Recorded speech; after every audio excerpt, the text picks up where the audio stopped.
A 52-year-old man showed up to fix a fence. He drove a 15-year-old truck with a broken heater. Brought his 9-year-old daughter because school was closed. The property manager looked at him like he was nothing. Just another tradesman, just another paycheck. What they didn't know. James Anderson had designed the levee system that saved 11,000 homes after Hurricane Ida. He'd walked away from a 6-figure engineering career, not because he failed, because his daughter needed a father who was present. So he chose fences over bridges, chose small-town Colorado over international contracts. And the woman who owned that fence? She owned the entire town. $400 million, 12-bedroom mansion, and the loneliest life you can imagine. What happened when she watched him hand his daughter a paper bird folded at a red light? That moment changed everything. This is the story of a man who built foundations, not for buildings, for people, and why the smallest choices create the structures that last. The morning James Anderson drove his rusted pickup down the long gravel road toward the Hart estate, the sky was the color of an old bruise. Purple, gray, stubborn, holding rain it hadn't decided to release yet. He had his window rolled down despite the cold, because the heater on the passenger side had stopped working 3 winters ago, and Emily always sat on the passenger side. She was 9 years old. She deserved warm air more than he did. That was the kind of math James did every single day without thinking about it, without calling it sacrifice, without calling it anything at all. Daddy is the lady rich. Emily's small face pressed against the glass, watching the white fence posts that lined the road, or what was left of them, rotted at the base, split at the rails. The kind of neglect that happens when property is an asset, not a home? I expect so. How rich? He thought about it. Rich enough to have a fence this long and not notice it's broken. Emily nodded like that was a complete answer. He loved that about her. She had her mother's eyes, Rebecca's eyes, and Rebecca's ability to accept a thing for exactly what it was. No more, no less. Rebecca had been gone 5 years now. A car accident on a wet highway outside of Littleton. And James had rebuilt himself around Emily the same way he rebuilt everything else in his life. Slowly, carefully, without complaint, making sure the structure would hold. He pulled the truck to a stop near the main gate, where a man in pressed khakis and a company polo was waiting with a clipboard. The man's name was Stephen Collins. James didn't know that yet. He would learn it soon enough, and he would not forget it. You the handyman? Stephen didn't look up from his clipboard. James Anderson. I do structural repair, fencing, framing, foundation work. James stepped out of the truck. He was not a large man in the way that gets attention, not broad-shouldered or barrel-chested. But there was something in the way he stood.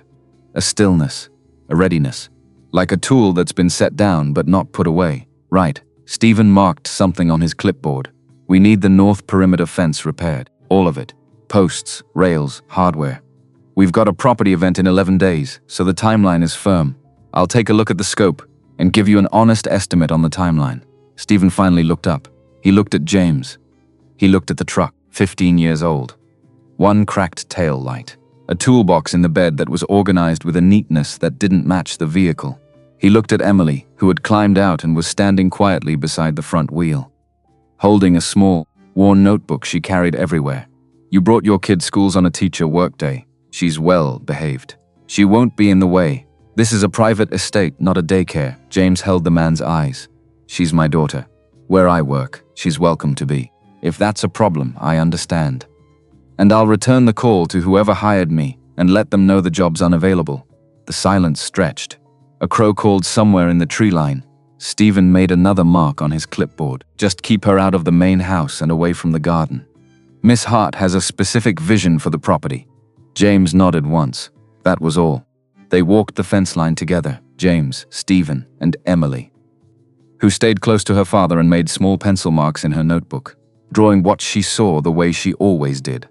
Quietly cataloging the world, James crouched at intervals, testing posts, pressing his thumb into the wood to feel the rot, sighting down the line with the practiced eye of a man who had once read structural blueprints for a living, and had never entirely lost the ability. He said very little. When he spoke, it was precise.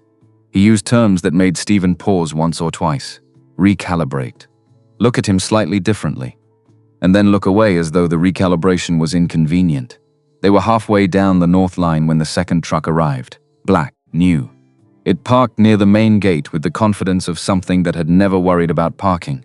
The man who got out was named Brian Walker. James would learn that too. Brian was 28, thin through the shoulders, and wore the efficient anxiety of a man who had spent his career managing other people's expectations and never quite meeting his own. He walked directly to Stephen without acknowledging James. What's the situation? Single tradesman. Small outfit. Local referral. He seems competent enough. Brian looked at James the way a man looks at furniture he's considering moving. You got a company? License? License. Bonded. Sole proprietor. James Anderson Structural Repair, sole proprietor. Brian said it like it was a diagnosis. You got any commercial project experience? Because this isn't a backyard deck. I've worked larger scopes. Like what? James paused, not because he didn't have an answer, because there were several answers and he was choosing between them. The way you choose between tools. Not by what's most impressive, but by what's right for the job. I've done my share of complex work. I can walk you through my assessment of the fence line, which is what you're paying for. Brian smiled. It wasn't a warm smile. Listen, friend. Miss Hart has guests arriving in 11 days. Senators, a federal judge, a few people whose names you'd recognize. This fence is the first thing they see. I need to know I've got the right man on the job. Then look at my work. I'll show you better than I can tell you. See, that kind of answer works at a county fair. Not here. The words landed in the air like something dropped from a height. Emily had gone very still beside James. She was watching her father's face. James knew she was watching. He breathed slowly through his nose. He let the silence belong to him. Mr. Collins, Stephen Collins. And this is Brian Walker, Miss Hart's assistant. Mr. Collins, James said it without inflection. I drove 40 minutes to be here. I walked your fence line and I know exactly what it needs. I can have the materials quoted and a full work schedule on paper within the hour. That's what I came to do. He paused. If you've got a different tradesman in mind, that's entirely your call. Stephen stared at him. James stood in it the way a well-built wall stands in wind. Unmoved, not indifferent, just grounded. Stephen turned to Brian. Get his quote. If it's reasonable, we'll proceed. He glanced at Emily once, not unkindly, but the way you notice something that wasn't scheduled, and walked back to his truck without another word. James watched him go. Then he reached into his vest pocket, pulled out a small folded piece of paper, and handed it to Emily. He'd made it that morning. A paper bird folded at a red light on the way over. She'd asked him to make her one the night before, and he hadn't had time. She took it with both hands, tucked it carefully into her notebook, and up on the second floor of the main house, behind a window that caught the gray morning light like a frame around a painting, a woman stood with a coffee cup cooling in her hands. Watching, she had seen the whole exchange. She'd watched James hand his daughter the paper bird. She'd watched the way the little girl held it with two hands, like something precious. Victoria Hart had owned most of this town since she was 27. She had negotiated with men twice her age and never flinched. She was not, by any honest measure, a sentimental woman, but what she'd just seen made her set her coffee cup down very carefully, as though the action required her full attention. She didn't know his name yet. She didn't know his story. She didn't know about the engineering degree in a cardboard tube in his garage, or the citations in a folder he never opened, or the levee in Louisiana that had his calculations in its bones. She didn't know about the quiet years, or the long drives, or the child sleeping in the next room, who was the whole and total reason he had chosen this smaller, harder, truer life. She just knew, the way that some people know some things before the mind catches up with the knowing, that the man in her driveway was not what anyone around him seemed to think he was, and that the way his daughter looked at him, with that quiet, absolute certainty, the way you look at something load-bearing, was a thing she had never once experienced in her own life, and did not know how much she needed until this exact moment. Down below, James opened his tailgate, pulled out his legal pad, and went to work on the estimate. He did not look up at the window. He did not know she was there. He was thinking about post-hole depth, concrete cure times, the weather rolling in from the west. The estimate took James 93 minutes to complete, which was faster than it should have been, and more thorough than anyone in that carriage house office was prepared for. He sat in the cab of his truck with the legal pad across his knee. Columns neat, numbers precise, material quantities calculated to the nearest board foot, with allowances for waste, weather, and the kinds of complications that only men who have actually done the work know to account for. When he finished, he clipped the pages together, read through them once, and made 2 small corrections with the focused attention of a man who understood that the quality of a plan is the first argument you make before you ever pick up a tool. His father had told him that Roy Anderson, who had run a 2-man roofing company outside of Denver for 30 years, and had never once delivered an estimate that wasn't better than what the client expected. Roy had been a plain-spoken man with rough hands and a library card he used every week, and James had inherited from him an understanding that could not be licensed or certified. The understanding that the gap between a good craftsman and a great one is almost never skill. It is almost always attention. James missed his father every day, not with noise, just with a kind of low, steady awareness. The way you're aware of a load-bearing wall even when you're not looking at it. Roy had died 6 years ago, just before James moved to Millbrook, and had not lived to see his granddaughter raised by a single father who drove a battered truck, and had traded a continent-spanning career for a house on a gravel road and a daughter who drew fence lines from memory. James thought sometimes that Roy would have understood. Roy had always understood the things that mattered. He climbed out of the truck and walked to the carriage house office. Emily came with him, notebook under her arm, pencil tucked behind her ear, the way she had started doing recently, which made her look startlingly grown up in a way that occasionally caught James off guard. She was 9. She would be 10 in February. He was aware, in the precise way that fathers who pay attention are aware of every incremental shift in her, the way she'd started asking harder questions, the way she read books that were too old for her without struggling, the way she occasionally looked at him with an expression that was patient in a direction he found deeply moving, as though she were already preparing in some small way to take care of him someday. He did not need taking care of. He was fine. He was always fine. But he noticed the expression. He filed it away. Stephen was on the phone when they came in. He held up one finger. James stood. Emily found a chair and sat in it and opened her notebook. James did not check his watch, did not shuffle, did not look around the room with the transparent frustration of a man performing patience. He simply waited. He had spent years learning the difference between waiting as submission and waiting as choice. What he was doing now was a choice. 4 minutes later, Stephen got off the phone, took the estimate without apology, and began to read it. James watched him read it. He watched the moment Stephen hit the page where James had broken down the concrete sequencing and mapped it against a proposed 11-day schedule with parallel work tracks clearly marked. Watched Stephen stop. Go back to the beginning. Start again more carefully. This is detailed. It's accurate. You separated the concrete reset from the post-replacement. They have different cure time dependencies. You need to know what can run parallel and what has to wait, especially with an event deadline. Stephen looked up. Most contractors just give me a total and a rough completion window. James said nothing.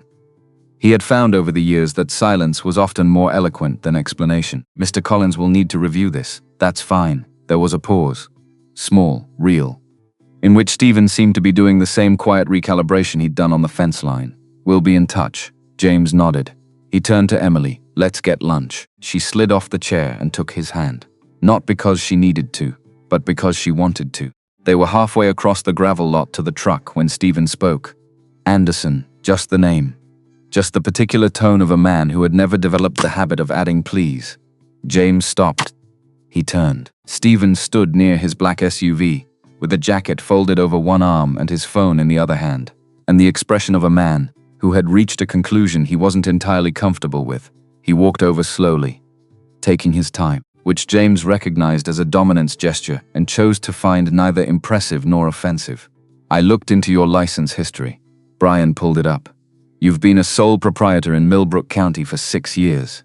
That's right. Before that, nothing in the state registry. He studied James with the focused attention of a man used to assessing risk. Where were you working before Millbrook? Other states. International work for a time. What kind of international work? Infrastructure, civil engineering projects. The word landed, and Stephen absorbed it without showing much. But James saw something move behind his eyes. What firm? I was with Bridgepoint Engineering Corporation for 6 years. Before that, I did a 2-year rotation with a humanitarian infrastructure nonprofit. building water systems and load-bearing structures.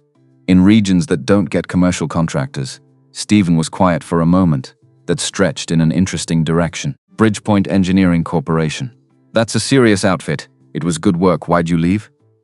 James looked at him directly. Personal reasons. And then you came here to fix fences. To raise my daughter. James said it simply. Finally, the fence work follows from being here. That's the whole of it. Stephen stared at him.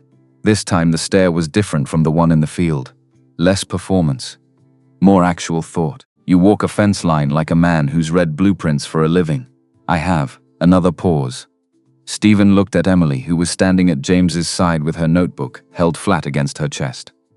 Watching Stephen with the calm, interested expression of a child who has spent her whole life listening to adult conversations and processing them with more accuracy than the adults involved would believe.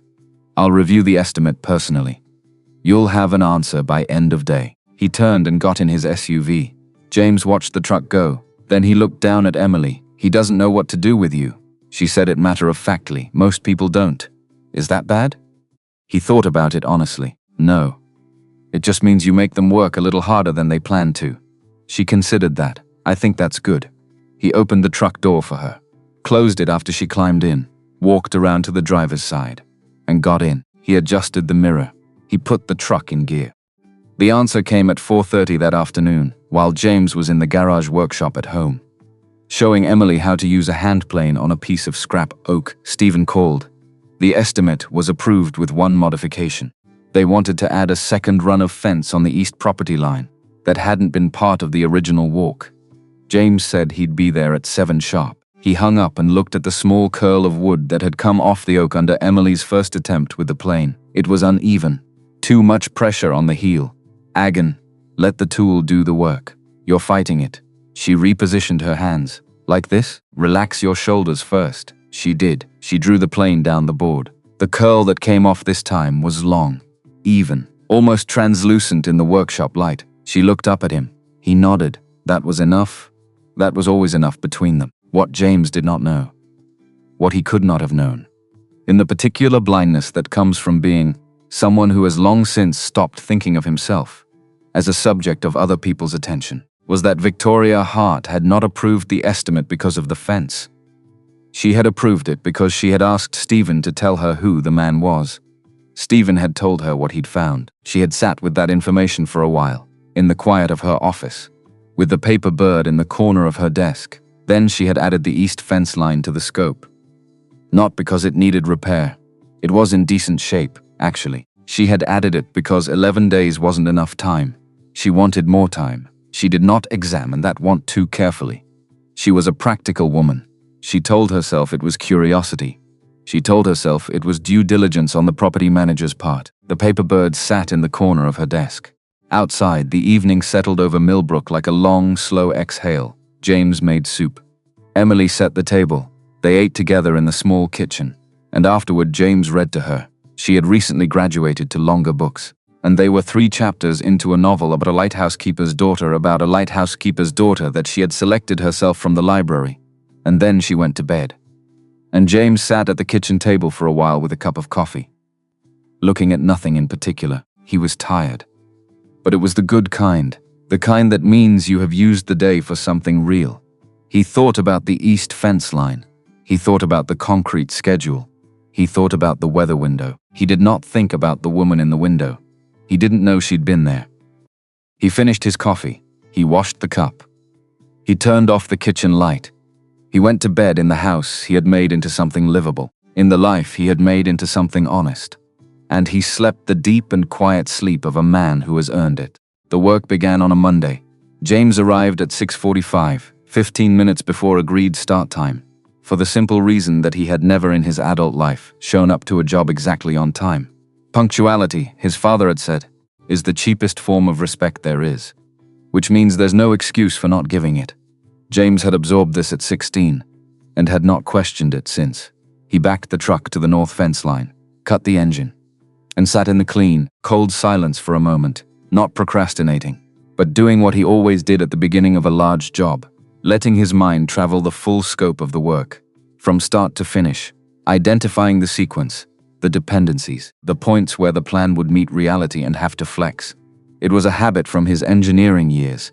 He had never stopped doing it, even here, even for a fence job. The sky was high and clear and blue in the particular way that October skies in this part of the country are blue. Not soft, not pastel, but hard and bright and serious, like a sky that has made up its mind. Emily was at school. He dropped her at 7:15 with her lunch. Turkey sandwich cut diagonally because she had informed him at age 6 that food tasted better that way, and he had cut it that way every day since. Without comment or exception, her teacher, Mrs. Garfield, had mentioned once at a parent conference that she had never seen a father pay such close and consistent attention to small details. James had thanked her and driven away without elaborating. He wasn't paying attention to small details. He was paying attention to his daughter. These were not to him the same thing. He had the first section of posts out of the ground by 9. The rot ran deeper than the surface suggested. It always did in fence posts that had stood too long in soft ground, and James adjusted his depth calculations accordingly, adding 18 inches of fresh concrete to each reset post. This was not in the original estimate. He would not charge extra for it. He would at the end of the job document it in a brief completion note, so that whoever managed the property going forward would know what had been done and why. That was how he operated. Not because anyone required it. Because it was right. Stephen came by at 9:30 with a mug of coffee he didn't offer to share. Looked at the line of removed posts. Looked at the stack of replacement cedar. Made a mark on his clipboard. "You're ahead of schedule." He said it with the faint surprise of a man who had learned not to expect much from sole proprietors. "I'll be further ahead by lunch."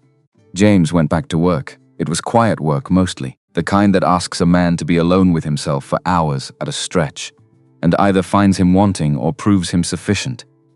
James had always been comfortable in quiet.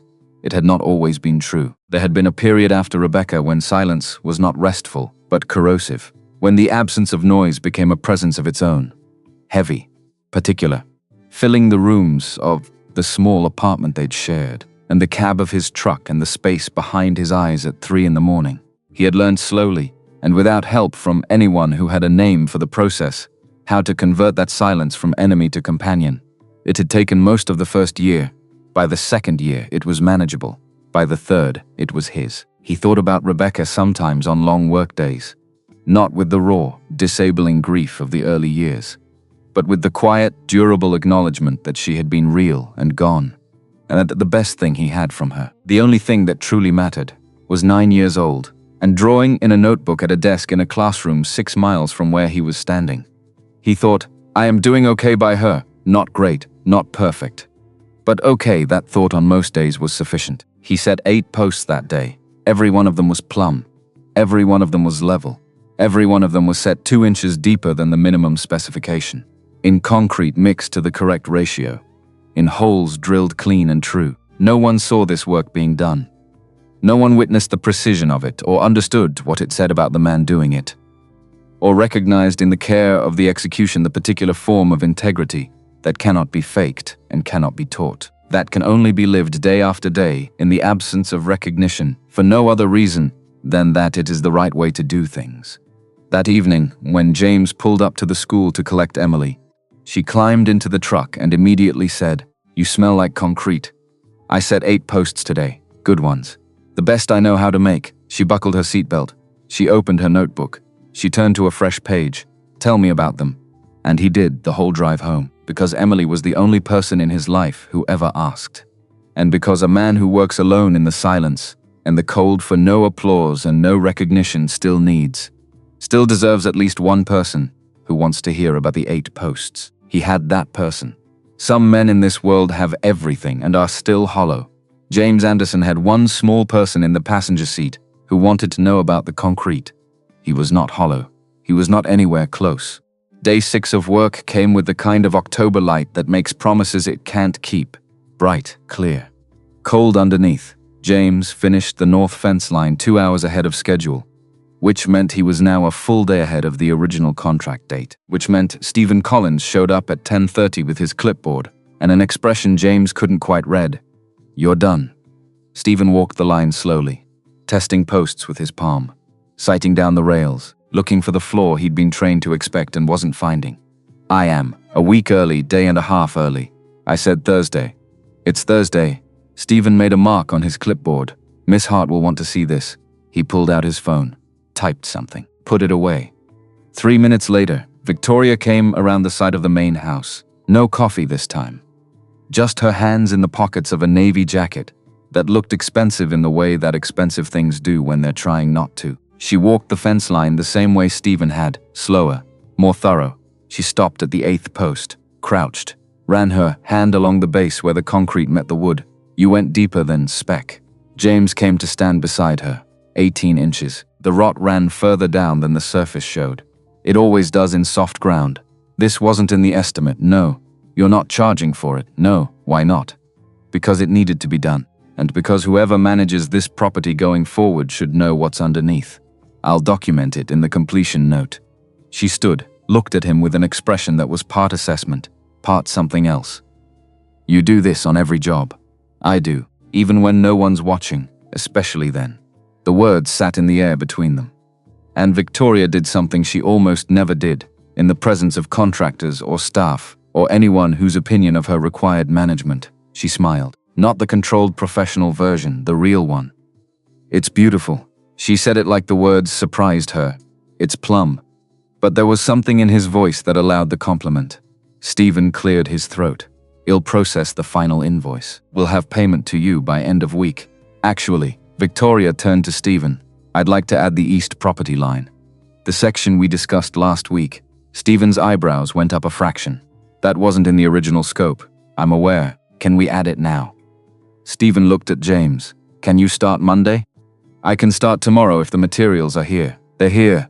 Then tomorrow's fine. Stephen made another mark.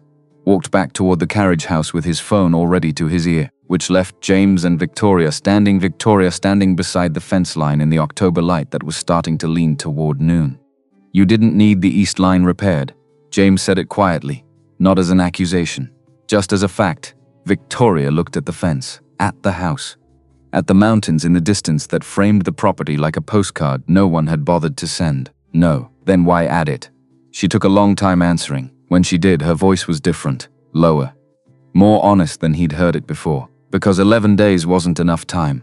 Enough time for what? She looked at him. I don't know yet. The silence that followed wasn't uncomfortable, just full. Your daughter Emily. Stephen found another drawing yesterday. It fell out of her notebook near the gate. What did she draw? You working on the fence. From the side angle. The perspective was perfect. The proportions. The way you were kneeling. She got the light right. She sees things clearly. Victoria reached into her jacket pocket, pulled out a folded piece of paper, handed it to him. I thought you'd want it back. James unfolded it. Emily had drawn him mid-swing with the post-hole digger, the angle of his shoulders, the compression in his knees. The tool caught at the top of the arc before the downswing. It was him, exactly him, in a way that suggested his daughter had been watching very carefully. She drew me. She draws what matters to her. How do you know what matters to her? Because I've spent 8 days watching her watch you. James folded the paper carefully, put it in his shirt pocket. Thank you for keeping it. Victoria nodded. Then, can I ask you something? You can ask. Do you miss it? The engineering work, the big projects. He thought about it the way he thought about all honest questions, with care. I miss the problems, not the job. The problems were real. They had scale.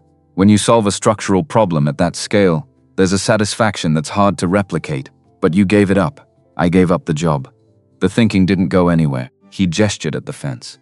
I used more structural analysis on this fence replacement than most people would. The scope document, the sequencing, the concrete specifications. He paused. You work with what you have. Dumbs that make you sad does what make me sad.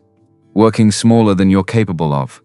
He looked at her with an expression that was not unkind, but was very direct. I'm not working smaller than I'm capable of. I'm working exactly as large as I want to. There's a difference. Capability is not the same as obligation. She held his gaze. Most people would have stayed. In the career. Found a way to make the family situation work around the job. Most people don't have the same daughter. The silence that followed was long and full, and neither of them moved to fill it. A bird crossed the sky above the fence line. The wet cedar smell of fresh-cut wood moved on the light wind. She's lucky. Victoria said it quietly. James shook his head. No, she's not lucky. Lucky implies chance. I chose her. Every day I make the same choice. That's different from luck. Victoria looked away down the long straight line of the repaired fence. She was quiet for a while. When she left, she didn't say goodbye. She just turned and walked back toward the house with her hands in her jacket pockets and her head slightly bowed. And James watched her go, in the way he had begun to watch her, with attention, and with something underneath the attention that he had not yet examined. Saturday afternoon, Emily asked to go to the library, which was how they ended up in the Millbrook Public Library at 3 o'clock under fluorescent lights that made everyone look slightly unwell. Emily went directly to the children's section. James got coffee from the machine by the front desk. 50 cents. Terrible coffee, but warm. And the price point was something he respected. He sat at one of the long tables near the reference section and pulled out the completion documentation for the north fence line. He worked for 20 minutes. Then Emily came back, not with books, with her notebook open and an expression on her face that James had learned to read in the way fathers learn to read their children when they pay attention. Something was wrong. What is it? Daddy, does the fence lady own everything? James set down his pen. What do you mean? Emily put the notebook on the table, turned to a page where she'd written a list in her careful 9-year-old handwriting. I went to the history section to see if there were books about fences, and I found the town records. She pointed to the first item on her list, Millbrook Town Hall. Hart Foundation donor plaque. Established 1952. She pointed to the second, Millbrook Public Library. Founded by Hart Family Trust, the third, Hart Elementary School. Where I go, the fourth Hart & Sons General Store. 1889. She looked up at him. There's more. The bank has their name, the gas station, the grocery store, everything. James looked at the list, then at his daughter, then at the historical display on the wall behind her that he had walked past 100 times and never really seen. A black and white photograph of a man in a suit standing in front of a general store. The sign above the door read, Hart & Sons, 1889. Below it, a brass plaque. The Hart family has been the cornerstone of Millbrook's development for over 130 years.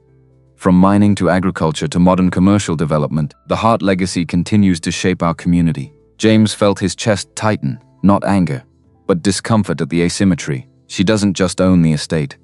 Emily shook her head. She owns the whole town. They drove home in silence. Emily drew in her notebook. James thought about Victoria, standing by the fence line saying, because 11 days wasn't enough time. He thought about Stephen's careful politeness, about Brian's initial dismissiveness followed by sudden deference, about the way everyone at the estate moved around Victoria like she was more than a client, like she was infrastructure. Monday morning, James arrived at the estate at 6:45 and found Stephen waiting at the carriage house with 2 cups of coffee and an expression that was harder to read than usual. We need to talk. James took the coffee. About the East Line? About Miss Hart? James waited. Stephen looked at him for a long moment, then seemed to arrive at a decision. Why didn't anyone tell me who she really is? Stephen's jaw tightened. Tell you what? That Victoria Hart owns this entire town, the school my daughter attends, the bank, the library, everything. Stephen set his coffee down, because the last 3 men who knew that information up front, he counted on his fingers. One sued her for $2 million after a 6-month relationship, claimed emotional distress and breach of implied financial partnership. Case was thrown out, but it cost her 18 months of legal fees and tabloid coverage. 2. Sold their story to a lifestyle magazine. My year with the secret heiress, she had to move her primary residence to Denver for 8 months, until it blew over. 3. Proposed after 2 weeks because he wanted access to her board seats at Hart Holdings. She found the emails he'd sent to his business partner outlining the acquisition strategy. Stephen picked up his coffee again. So you see, Mr. Anderson, we don't lead with that information. I'm not those men. Prove it how? Finish the fence. Take your payment. Leave.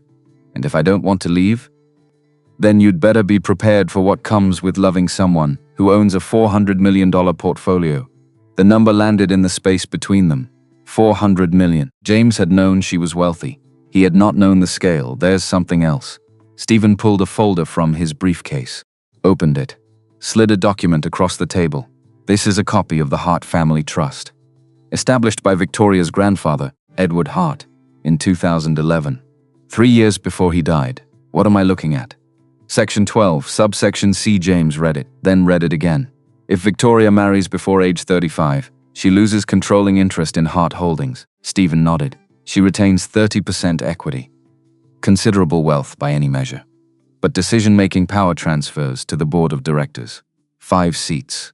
Currently 3 are held by family members who resent that Edward chose Victoria over them. 2 are independent directors who've been trying to oust her since she took over at 27. Why would her grandfather do that? Stephen closed the folder. Edward Hart watched his daughter, Victoria's mother, marry 3 times, each time to a man who wanted the money more than the woman. He watched Victoria grow up in boarding schools because her mother was too busy managing divorces. When Edward's daughter died in a skiing accident in Aspen, Victoria was 8 years old. Edward raised her himself, and he was terrified she'd repeat her mother's mistakes, so he built a cage. Stephen looked at James evenly. He built a test. Wait until you're old enough to know the difference between love and greed. That's what he told her when he explained the clause. She's 32. 3 years left. James looked at the document again. The words were clinical, legal, but underneath them was the shape of a man who loved his granddaughter and didn't trust the world not to hurt her. And you're telling me this, why? Because Miss Hart has been burned, repeatedly, by men who saw dollar signs instead of a person, and because I've been managing this estate for 6 years, and I've never seen her look at anyone the way she looks at you. Which means what? Stephen stood. Which means you'd better know what you're doing, because if you're not serious, you'll hurt her, and if you are serious, pursuing her puts her legacy at risk. He picked up his briefcase. Either way, you're a problem. James sat in the carriage house office for 10 minutes. Then he got up and went to find Victoria. She was in the garden behind the main house. Not gardening, just standing among the dormant rose bushes with her arms crossed, looking at nothing, or everything. James stopped at the edge of the flagstone path. I don't care about your money, she turned. I care that you didn't trust me enough to tell the truth. Her eyes flashed. How could I trust you? Every man I've ever known wanted something from me. My wealth, my name, my connections, my influence. I wanted coffee. I wanted to know why you stood at that window watching me work. Her eyes reddened. Because you handed your daughter a paper bird like it was the most important thing in the world. And I've never had anyone in my entire life look at me that way. Like I was the most important thing. The silence stretched. James took a step forward. What happens when you turn 35? The clause expires. I can marry without penalty. 3 years, yes. I have a 9-year-old daughter who's been through enough loss. I won't put her in the middle of something complicated. Victoria's voice dropped. I know, but there was no but. Just the space where one might have been. Friday evening. Mercer's Diner. Would you and Emily still come? James hesitated, not because he didn't want to, because he did, which was precisely the problem. She'll ask you a lot of questions. She asks everyone a lot of questions. Good. I like people who ask questions. I'll see you Friday. Victoria nodded, and for a moment neither of them moved. Then she turned back to the garden, and James walked back to the fence line, where the work was waiting. Friday came the way Fridays do, when you've spent the week thinking about them, slowly. And then all at once, Mercer's Diner sat on Main Street between the hardware store and the pharmacy. Red vinyl booths, checkered floor, the smell of coffee and pie that had been the same since James moved to Millbrook 6 years ago. He and Emily arrived first, took the corner booth. Emily faced the door, a habit she'd picked up from James, who always sat facing the entrance, which was a habit he'd never fully explained to her, and which came from years of work in places where knowing who was coming through the door was the difference between safe and not. She opened her notebook on the table. Are you nervous? Why would I be nervous? Because you keep checking your watch. I'm not checking my watch. You checked it 3 times since we sat down. James put his hands flat on the table. I'm not nervous. Emily looked at him with her mother's eyes. It's okay if you are. The door opened. Victoria came in. She spotted them immediately, crossed the diner, slid into the booth across from them. Emily looked up. You're the fence lady. I am. And you're the drawer. How do you know I draw? Because I kept your drawing, the one of the fence line from the first day. Emily went very still. Then she turned to a page in the middle of her notebook, slid it across the table. It was the estate drawn from the north approach, the fence line, the gravel road, the main house in the background, and in the corner, barely visible, a woman standing at an upstairs window. Victoria looked at it for a long time. I saw you. Emily said it simply that first day. I always draw what I see. James picked up his coffee cup. He looked out the window at the October evening. At the town that was not so small when you knew it right. At the streetlight coming on early, the way it did when the days were getting shorter. He did not say anything. He did not need to. Emily was already asking Victoria about the estate. How many rooms? 12 bedrooms, 8 bathrooms, a library, a study, 2 living rooms, a formal dining room that seats 20. Do you use all of them? Victoria's smile was small. No, have you ever gotten lost? Once. When I first moved in, I was 8 years old. My grandfather found me in the wine cellar. I'd been down there for an hour thinking I was in the basement storage. Why did you move in when you were 8? Victoria glanced at James. He gave a small nod. My mother died. My grandfather raised me. Emily absorbed this. My mom died too. When I was 4. I know. How do you know? Your father told me. Emily looked at James, then back at Victoria. Do you miss your mom? Every day. Me too, the conversation continued. Victoria answered each question with the exact level of seriousness it deserved. She did not talk down to Emily. She did not deflect. She treated a 9-year-old like a person whose questions mattered. Which is the correct way to talk to someone who asks real questions? The waitress brought pie. James cut Emily's slice diagonally. Victoria watched. Why do you always do that? Emily answered before James could. Because everything tastes better that way. Victoria smiled. Your father is right. They ate in comfortable silence for a while, then Emily said, Are you going to keep seeing my dad, Emily? James's voice carried a warning. But Victoria held up a hand. It's okay. She looked at Emily. I'd like to, if that's all right with you. Why does it matter if it's all right with me? Because you're the most important person in his life. And if you're not comfortable, then it doesn't matter what I want. Emily considered this. Are you going to be mean to him? Never. Are you going to leave? Victoria's voice was very steady. Not if I can help it. Okay then. Emily went back to her pie. James looked at Victoria across the table. She looked back.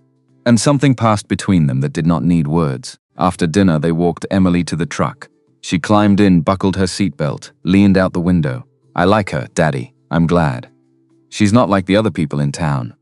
She doesn't treat you like you're small. No, she doesn't. Emily pulled her head back in. James closed the door, turned to Victoria. Thank you for what? For being honest with her. She's remarkable, she is. You've done a good job. James looked at the truck, at his daughter visible through the windshield with her notebook already open again. I've done my best. That's all any of us can do. They stood in the parking lot. The October evening was cool and getting cooler. Victoria pulled her jacket tighter. I should go. Victoria, she stopped. I meant what I said, about the 3 years. I won't be the reason you lose your legacy. And I meant what I said, about not leaving, if I can help it. So what do we do? She looked at him with eyes that were clear and honest and unafraid. We take it slow. We're careful. We don't make promises we can't keep. Can you do that? Can you? James thought about it. I can, then so can I. She got in her car, a black Range Rover that had probably cost more than James made in 2 years. She rolled down the window. Monday, 9 a.m. East Fence Line. I'll be there. Bring coffee. He smiled. I will. She drove away. James got in the truck. Emily looked at him. You're humming, am I? You haven't hummed in a long time. Since when? Since Mom. James stopped, looked at his daughter. Is that okay? She smiled. Rebecca's smile. That's very okay. 3 weeks passed. October turned to November. The East Fence Line went up the same way the North Line had. Plumb. Level. 2 inches deeper than speck. James and Victoria fell into a rhythm that felt both new and inevitable. Coffee on Mondays when he arrived. Lunch at Mercer's on Fridays. Always with Emily. Once Victoria came to his house. Saw the workshop, the organized tools, the careful life he'd built. Once James went to the estate for dinner. Saw the 12 empty bedrooms. The echoing hallways. The loneliness dressed as luxury. They were careful. They were slow. They were falling. And then Emily came home from school crying. James was in the workshop when he heard the front door slam. He came out to find her sitting on the couch with her face in her hands, her notebook on the floor. He sat beside her, waited. What happened? She wouldn't talk at first. Then, Kayla said, you're a gold digger. James went very still. What? She said, you're dating Miss Hart for her money. She said, we're going to get rich and leave town. Who is Kayla? Kayla Hart. She says Miss Victoria is her cousin. James felt his jaw tighten. What did you say? I told her you don't care about money. You only care about me. But she told everyone at recess. And now nobody will sit with me at lunch. Emily looked up at him with red eyes. Is it true? Are you with Miss Victoria because she's rich? No. Then why does Kayla think that? Because people in this town think they own Miss Victoria. And they don't like that she's spending time with someone they don't know. Are we going to leave? James pulled her close. I don't know yet. But that night after Emily went to bed, James sat at the kitchen table for a long time. Looking at nothing, thinking about everything. The next morning he drove to Hart Elementary, asked to speak with the principal. Margaret Chen was 52. Grey hair, kind eyes, and the careful diplomatic manner of someone who had spent 30 years navigating small-town politics. Mr. Anderson. Please sit. James sat. My daughter was bullied yesterday. I'm aware. I spoke with both girls. Kayla has been spoken to. James kept his voice even. She called my daughter a gold digger's kid. That's not a phrase a 9-year-old comes up with on her own. Principal Chen folded her hands. The Hart family has deep roots in this community, Mr. Anderson. Feelings are complicated when it comes to Miss Victoria's personal life. My daughter is 9 years old. She doesn't deserve to be collateral damage in town politics. I agree, but Millbrook is a small town. And the Harts, they're not just a family here. They're the foundation. This building is named after them. Half the children's parents work for Hart Holdings in some capacity. So, what are you saying? I'm saying I'll do everything I can to protect Emily. But I can't control what happens outside these walls. And in a town this size, outside these walls is everywhere. James stood. Thank you for your time. He left, drove home, and made a decision. That evening he started packing. Emily watched from the doorway of her room. Are we leaving? We're going to Montana. I have a contact there. Carpentry work. Good schools. Because of the fence lady. James knelt down. Because this town isn't big enough for you to be yourself. You deserve better. But you like her. I do. And she likes you. She does. Then why does that mean we have to leave? James didn't have an answer, so he just held his daughter and kept packing. At 7:30 there was a knock on the door. James opened it. Victoria stood there. Stephen called me. James stepped aside. She came in, saw the boxes, saw Emily's room half empty through the open door. You're running. I'm protecting my daughter. She's 9. She doesn't deserve to be called names at school because I'm dating someone the town thinks is untouchable. Victoria's voice was very quiet. What if I gave it all up? James stared. The trust, the board seats, the controlling interest. What if I triggered the clause and married you anyway? Victoria, I'm 32. I'd lose decision-making power at Hart Holdings until I'm 35. But I'd keep 30% equity, still millions. Enough to live on, enough to be free. I would never let you do that. Why not? Because you'd resent me eventually. You'd wake up at 45 and realize you gave up your legacy. Your grandfather's legacy. For a man who fixes fences. I won't be the reason you lose yourself. Victoria started crying. The first time in years. Everyone in my life wants me to be Victoria Hart the heiress. The name. The portfolio. The foundation. You're the only person who wants me to stay Victoria Hart. Who doesn't want me to give anything up. James held her. Because I love you. And love doesn't ask you to become less than you are. Silence. Then what do we do? Victoria's voice was muffled against his shoulder. No. Emily walked into the living room. My mom told my dad something before she died. I heard it through the hospital door. Emily James's voice carried a warning. But Emily kept going. She said, don't stop living because I'm gone. Find someone who makes you remember what happy feels like. Emily looked at Victoria. You make him happy. I can tell because he hums when he makes breakfast now. He didn't hum for 4 years. Victoria knelt down to Emily's eye level. What if people are mean to you because of me? Then we move to a town where people aren't mean. Emily's voice was certain. But you have to come with us. Because Daddy hums when you're around. And I like it when he hums. Victoria looked at James. James looked at Victoria. And something settled between them. Not a decision, but the shape of one. That night after Emily went to bed, Victoria made a call. Stephen, I'm triggering the clause. Silence on the other end, Miss Hart. Please reconsider. I'm 32 years old. I'll regain control at 35. 3 years is not forever. But losing James and Emily? That would be another long silence. Your grandfather would have hated this decision. Victoria looked at James across the small kitchen. My grandfather died alone in a 12-bedroom house, Stephen. I'm choosing differently. She hung up. James came to stand beside her. Are you sure? No. But I'm certain. What's the difference? Sure means you know the outcome. Certain means you know the choice is right, even if you don't know how it ends. She took his hand. I've never been more certain of anything. The Hart Holdings board meeting was scheduled for the following Tuesday morning. Victoria told James about it on Sunday. They were sitting in his kitchen. Emily was at a friend's house. The first friend she'd made since the incident with Kayla Hart, a girl named Sophie, whose parents had moved to Millbrook 3 months ago and didn't know anything about the Hart legacy or town politics or why a 9-year-old shouldn't be friends with the fence man's daughter. I'm telling them tomorrow. Victoria's coffee sat untouched in front of her. About us, about the clause, about my intention to marry, about the transfer of controlling interest. How long have you been planning this? Since the night Emily told me about her mother. That was 3 days ago. I know this is fast. James kept his voice even, not trying to talk her out of it, just naming the thing. I've spent 5 years being slow, being careful, watching every man who approached me for signs that he wanted the portfolio instead of the person. And in 5 years, not one of them passed the test. She looked at him. You didn't even know there was a test, because there wasn't one. Not with you. What's different? You gave your daughter the warm side of the truck. You cut her sandwich diagonally. You made her a paper bird at a red light because she asked and you'd forgotten. Those aren't things you do when you're performing. Those are things you do when you're just living. Victoria reached across the table, took his hand. I'm not giving anything up, James. I'm choosing something more important. The board won't see it that way. The board can go to hell. He almost smiled. Almost what happens after.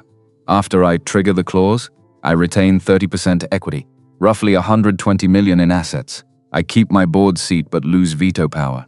The other 5 directors make all major decisions until I turn 35. And then I get it back. All of it. 3 years. Can you wait 3 years? Can you? He thought about it. I've waited 5 years to feel like this again. 3 more doesn't scare me. She smiled. Good, there's something else. What? We can't stay in Millbrook. I know, where do we go? Emily wants to see mountains. Real mountains. Not these. She gestured out the window at the Rockies in the distance. Those are real mountains. She wants bigger. James thought about the maps Emily had been studying. The national parks she'd circled. The elevations she'd written in the margins of her notebook, Montana. Or Wyoming. Somewhere the Hart name doesn't open doors or close them. Somewhere we're just people. I have a contact in Ridgemont. About 40 miles north of here. Small town, good schools. He owns a construction company. Been trying to recruit me for 2 years. Victoria nodded. Ridgemont, it's not much. Neither is this. And we've been happy here. James looked at her. You've never been happy here. No. But I could be happy there. With you, with Emily. What about your work? I'm opening my own firm. Hart Structural Consulting. I already filed the LLC paperwork. I'm hiring you as chief engineer. I don't have. You have a degree from Colorado State. You have 6 years at Bridgepoint. You have a Hurricane Ida levee project with your name in the engineering records. You have an International Civil Engineering Society fellowship that you never claimed. You're more qualified than anyone I could hire. What's the pay? She told him. He blinked. That's market rate for someone with your experience, plus project bonuses, plus equity stake if the firm grows. Victoria, we're doing this right. I'm not playing at having a business. I have clients already. 3 referrals from former Hart Holdings projects. I'm serious about this. I can see that. So I'll take the job. She smiled. It was the smile he'd seen that first day on the fence line. The real one. Good. When do we leave? After the board meeting. After I sign the papers. After we tell Emily. We already told Emily. We told her we were thinking about it. Now we tell her it's happening. When? Tonight. When you pick her up from Sophie's. You want to come? Victoria shook her head. This is a father-daughter conversation. I'll see her after. You're part of this now. I know. But some things still belong to just you and her. He loved her for that. Didn't say it, but she saw it anyway. The board meeting happened in a conference room at the Hart Holdings office in downtown Denver, 90 minutes from Millbrook. Victoria drove. James stayed home with Emily. She called him at 11:30. It's done. How did they take it? Poorly. Richard Caldwell threatened to contest the trust terms. Said my grandfather would be ashamed. Margaret Reynolds asked if I was pregnant. Thomas Hart, my cousin, asked if you'd signed a prenuptial agreement yet. Jesus. I told them the truth, that I was in love, that I was getting married, that the clause was clear and legal and I was executing it voluntarily. What did Stephen say? Stephen submitted his resignation. What? Effective immediately. He said he'd spent 6 years protecting me from exactly this kind of decision, and he couldn't watch me make it. Victoria's voice was steady, but underneath it James could hear the cost. I'm sorry, don't be. He was protecting the estate, not me. There's a difference. What happens now? Now I hire a new property manager. I sign the transfer documents. I start my firm. I marry you. She paused. Unless you're having second thoughts. I'm not good, because I already put a deposit on a venue in Ridgemont. You what? Small ceremony. Just us and Emily. Justice of the peace. I thought December, before Christmas. Emily said she wanted snow. You asked Emily about the wedding? I asked Emily what kind of wedding she thought we should have. She said small, with pie instead of cake, and snow. Pie instead of cake. She has strong opinions. She gets that from her mother, and from you. Victoria's voice softened. I'm coming over tonight, after I finish with the lawyers. I want to see both of you. We'll be here, James. Yeah? Thank you. For not trying to stop me. I would never stop you from being who you are. I know. That's why I love you. She hung up. James stood in his kitchen holding the phone and thought, this is real. This is happening. This is my life now. Emily came home at 4. Sophie's mom dropped her off, waved from the car and drove away without coming to the door. Which meant she either didn't know who James was or didn't care. Both options were fine. Emily came in with her backpack and her notebook, and an expression that James had learned meant she had questions. Is Miss Victoria moving in? Not yet. But soon? How soon? A few weeks. Maybe a month. Are we moving too? Yes. Where? A town called Ridgemont, about 40 miles north. We'll still be in Colorado. Still see the mountains. But it'll be a new school, new house, new everything. Emily sat down at the kitchen table, opened her notebook, drew a line down the center of a blank page, wrote on one side, things I'll miss, on the other, things I won't miss. Under, things I'll miss, she wrote, Sophie, Mrs. Garfield, the library. Under, things I won't miss, she wrote, Kayla Hart, the mean kids. Everyone knowing everything. She looked up. Can Sophie visit? Of course. Can I take my books from the library? We'll get a library card at the new library. Will Miss Victoria be there? She'll be there. She's coming with us. Emily added something to the things I'll miss column, then crossed it out, moved it to the other side, this house. She tapped the page. I'll miss this house, but I won't miss being here without her. What do you mean? When it was just us, it was okay. But now that she's here sometimes, the house feels wrong when she's gone, like something's missing. James sat down across from her. I know what you mean. So we should go where she can always be here. Yeah, we should. Okay then. She closed the notebook. When do we tell her? Tell her what? That we want her to come. We already told her. No, we told her we were thinking about it. We should tell her we decided. When did you decide? When Sophie's mom asked me what my dad does, and I said he builds things that last. And then I thought about Miss Victoria, and I thought she's the kind of person who lasts too. James felt his throat tighten. You're 9 years old. I know. You're not supposed to be this smart. Mom was smart. You're smart. It's genetics. He laughed, actually laughed. Which felt good, which felt right. Okay. We'll tell her tonight. Victoria arrived at 7. Knocked even though James had told her she didn't need to. Emily opened the door, we decided. Victoria blinked. Decided what? That we want you to come with us. To Ridgemont. And we want you to stay. Not visiting. Staying. Victoria looked at James. He nodded. What she said, Victoria knelt down. Eye level with Emily, are you sure? Emily held up her notebook, showed Victoria the list. Things I'll miss. Things I won't miss. I moved you from one side to the other. That means you're staying. Victoria's eyes went bright. She pulled Emily into a hug, and James watched them.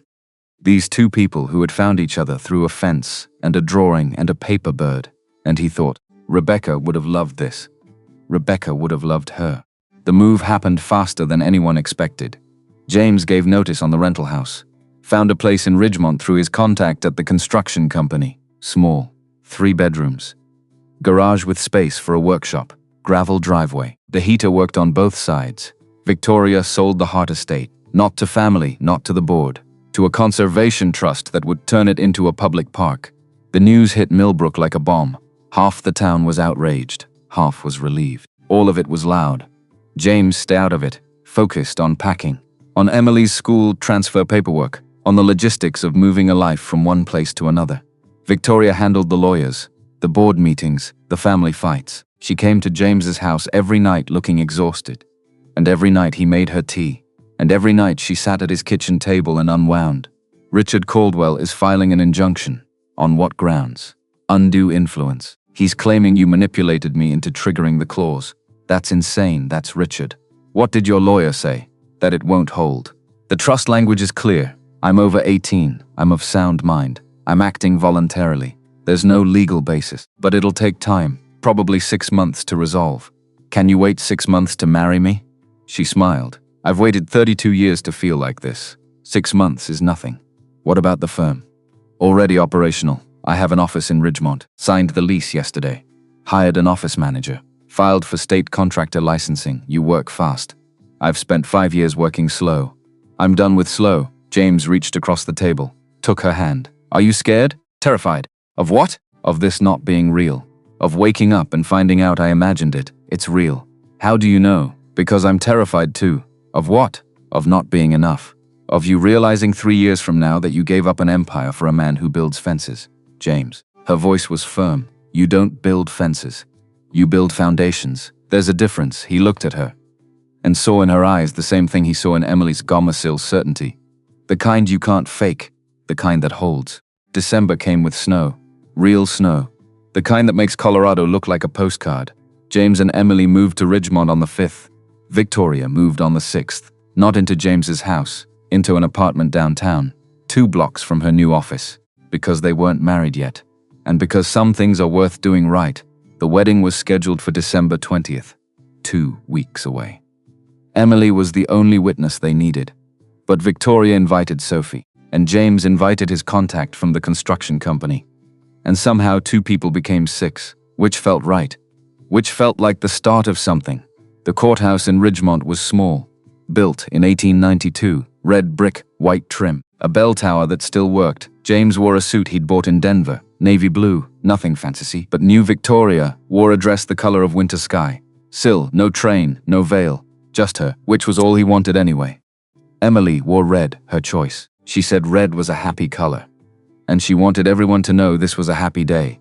The justice of the peace was a woman named Carol Henderson, 65. Gray hair in a bun, reading glasses on a chain. She'd been performing ceremonies for 30 years. And she'd seen everything. But she smiled when she saw them. Because some things you can just tell. Dearly beloved, she started. And James stopped listening to the words. Started listening to the moment. The sound of Emily's breathing beside him. The weight of Victoria's hand in his. The December light coming through the courthouse windows. The snow falling outside. Do you, Victoria Margaret Hart, take this man to be your lawfully wedded husband? I do. Do you, James Robert Anderson? Take this woman to be your lawfully wedded wife? I do. Then by the power vested in me by the state of Colorado, I now pronounce you husband and wife. Carol smiled. You may kiss the bride. James kissed Victoria. And Emily clapped, and Sophie whistled, and the construction company owner took a photo on his phone. And just like that, it was done. They were married. The reception was at Mercer's Diner. Not the one in Millbrook. A different Mercer's in Ridgemont. Same red vinyl booths. Same checkered floor, same smell of coffee and pie. But different. Better because it was theirs. The owner, Ray Mercer, had closed the diner for the afternoon, set up one long table, put out pie instead of cake, apple, cherry, pumpkin, pecan. Emily's request, they ate, they laughed, they toasted with coffee because nobody wanted champagne. And at some point James looked around the table, at his daughter, at his wife, at the people who had shown up for them, and he thought, this is what I built. Not a bridge, not a levee, not a structure that would outlast me. This, a family, a life, a foundation that holds. 3 weeks later, Victoria's phone rang at 2 a.m. James woke to the sound of her voice in the dark, low, tense. When a pause, how bad? Another pause, I'm on my way. She hung up, James sat up. What happened? Richard Caldwell had a heart attack. He's in ICU in Denver. Is he going to make it? They don't know. Do you need to go? She looked at him. He's spent 6 months trying to destroy me. Calling me reckless, irresponsible, claiming I'm unfit to run my own life. James waited, and he's also my grandfather's oldest friend. The only person alive who knew Edward before the money, before the empire, before everything. You should go, she nodded. Will you come with me? Of course. They drove to Denver in the dark, arrived at the hospital at 4:30. Margaret Reynolds was already there, and Thomas Hart, and Stephen Collins, who looked up when Victoria walked in. Their eyes met, and something passed between them. Not forgiveness, but acknowledgement. Miss Hart, Stephen.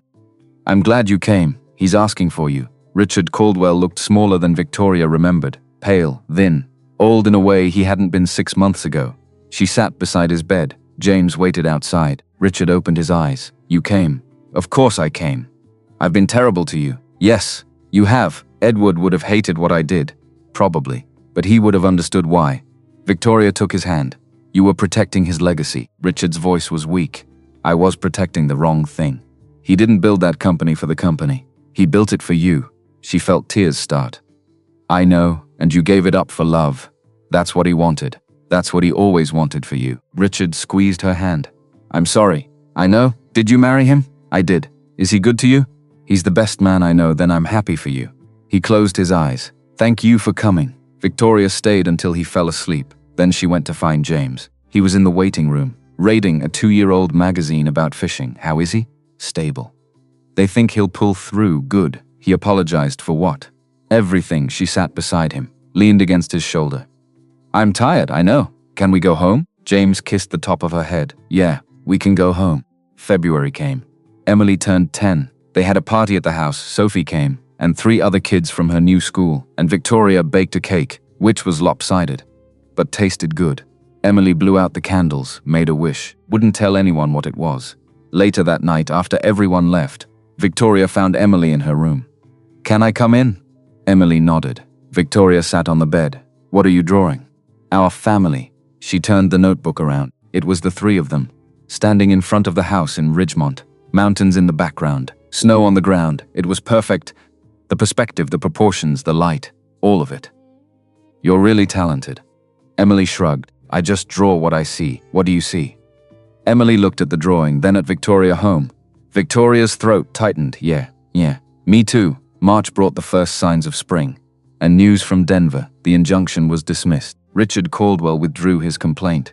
The board voted to accept Victoria's resignation as controlling director, and to honor her seat as board member with equity stake. Everything was settled. Everything was legal. Everything was done. Victoria got the call on a Tuesday, told James that night. It's over. How do you feel? Free. She said it with wonder, like she'd been holding her breath for 6 months, and could finally exhale.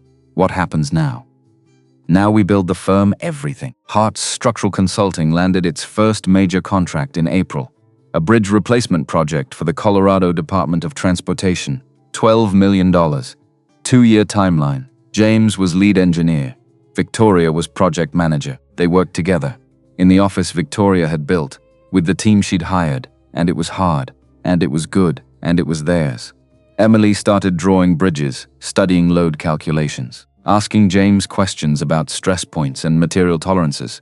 She was 10 years old, and already thinking like an engineer. Victoria watched her, and thought, Rebecca would be proud, and thought, I'm proud too. May came with Emily's school art show. She'd entered 3 drawings. One of the fence at the Hart estate, one of the courthouse on the wedding day, one of James working on the bridge project. All 3 won awards. Victoria stood in the elementary school gymnasium looking at Emily's work on the walls. And she felt something she hadn't felt in years, belonging. Not because of her name, not because of her money, but because of this family, this life, this choice. James came to stand beside her. She's good. She's great. She gets it from you. Victoria shook her head. She gets it from Rebecca, and from you. I'm just lucky to be here to see it. You're not lucky. James's voice was firm. She chose you. I chose you. That's not luck. That's love. Victoria turned to him. I never thought I'd have this. Have what? A family that sees me. Not the money. Not the name. Just me. We see you. I know. She kissed him. Right there in the middle of the elementary school gymnasium, with parents and teachers and kids everywhere. And she didn't care who saw. Because for the first time in her life, she had nothing to hide. June brought Victoria's 33rd birthday. They celebrated quietly. Dinner at home. Emily made a card, drew a picture of Victoria on the inside, wearing a hard hat, standing in front of a bridge, with the caption, Best boss, best mom, best everything. Victoria cried happy tears. The kind that means something broke open in a good way. James gave her a gift, small box. She opened it. Inside was a pair of work gloves. Leather. Well-made, practical. I know you have gloves. I do. But these are different. How? He pointed to the inside of the left glove. embroidered in small letters. Heart Structural Consulting. CEO, you're not just the owner, you're building things. You should have the tools. She put them on. They fit perfectly. How did you know my size? I pay attention. She kissed him. Thank you. For the gloves, for seeing me. I always have. I know. That's why I love you. Julie brought the news. Richard Caldwell died.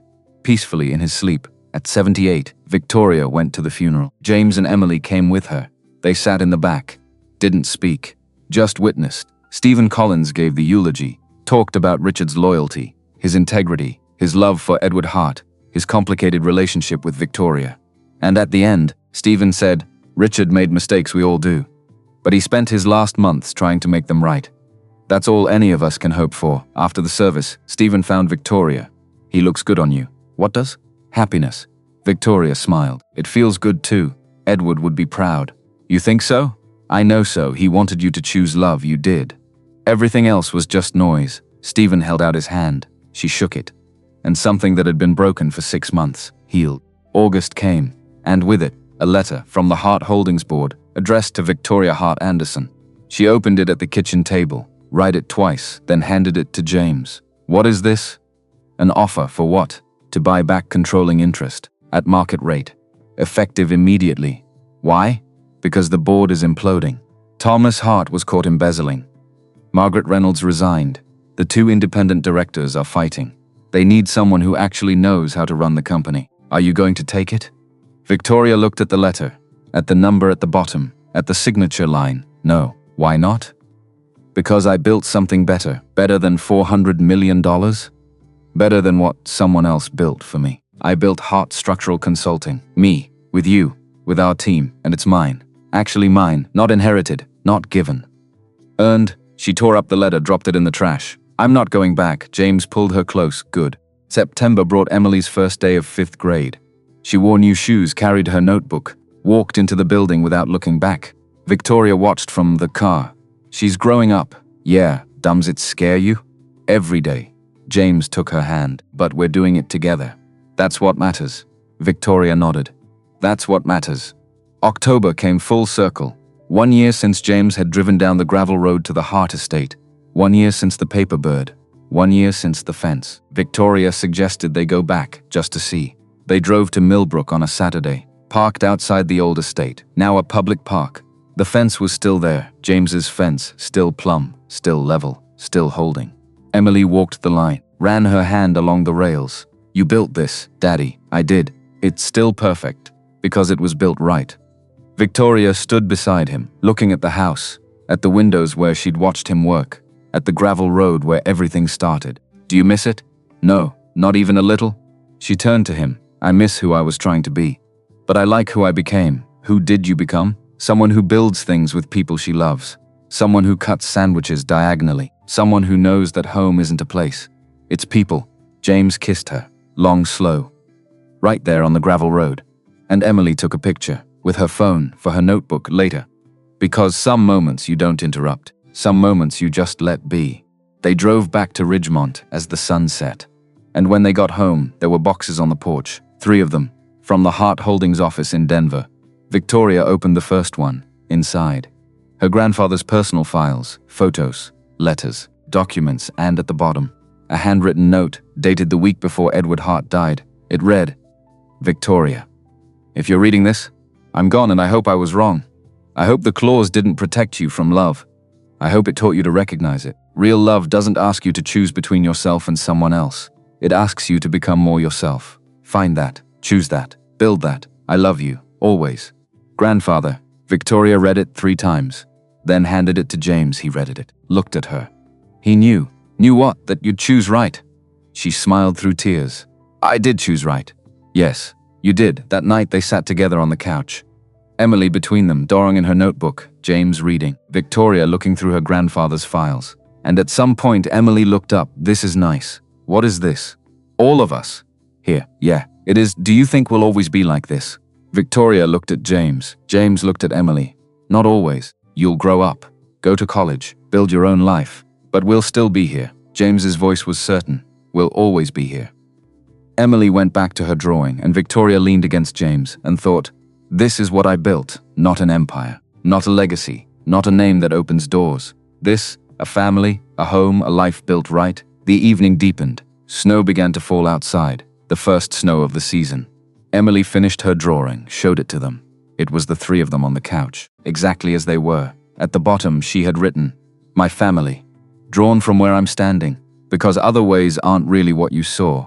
Victoria traced the lines with her finger. "You drew us perfectly. I draw what I see. What do you see?" Emily looked at Victoria, then at James, then back at the drawing. "People who stay." James felt his chest tighten. Victoria pulled Emily close. "Yeah, we stay." Outside, the snow continued to fall. Inside the house on the gravel road in Ridgemont, Colorado, three people sat together. A man who had once designed levees that held back storms. A woman who had once owned a town and chose to own her own life instead. A girl who drew the world exactly as it was. And in the quiet of that moment, in the warmth of that small house, in the presence of that particular love, James Anderson understood with absolute clarity what he had always known but could now finally name. That the fence had never been about the fence. It had been about finding someone who builds things that last. And this family, this foundation, this life they had chosen together, would last.